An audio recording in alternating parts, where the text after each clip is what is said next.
The Coast Guard non-officers course offered by the Coast Guard Education Training and Doctrine Command is the basic training given to the selected and qualified aspiring candidates of the Philippine Coast Guard. These individuals have gone through and thorough stages of selection to become a member of this prestigious organization. The objective of this course is to train these candidates to perform duties and responsibilities of a Coast Guard non-officer in the highest form. In addition, these trainees are indoctrinated with the right values and attitude for them to be able to face the various challenges that may be drawn against them as they go along their life in the Coast Guard service. Within these grounds, the candidate's way of life and their civilian mindset are transformed in order to abide to the time-honored Coast Guard standards, customs and traditions, which are essential in their life in the PCG service. Discipline will be strictly instilled to the candidates, and they will be properly trained to possess the right attitude and values necessary for the future generations of proud, loyal, and diligent Coast Guardians.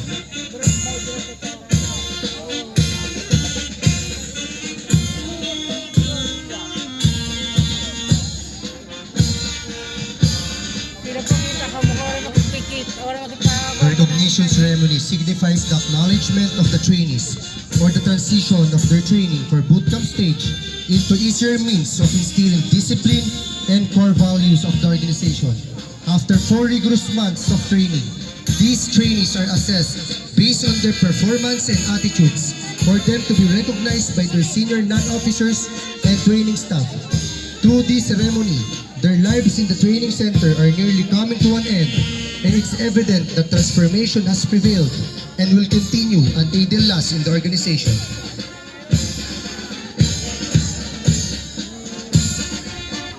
Unity in diversity.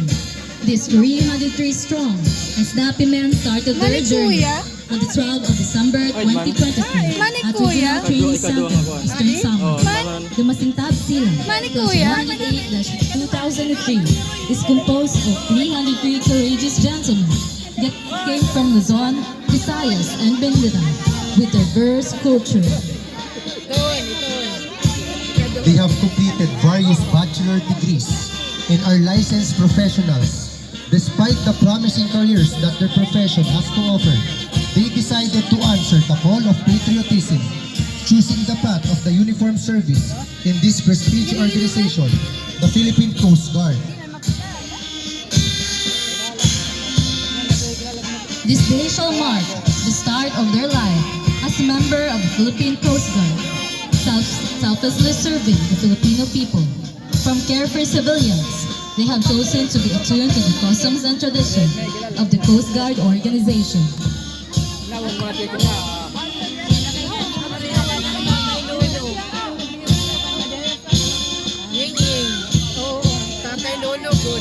Their determination and willingness helped them to survive the challenges of the bootcamp period.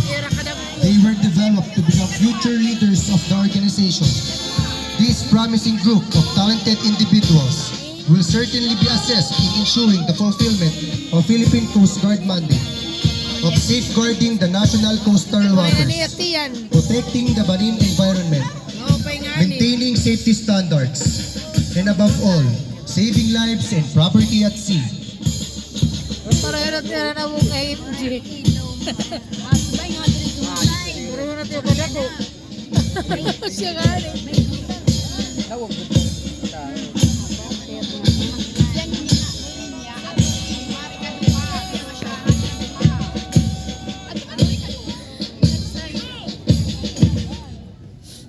Daw, kita daw ito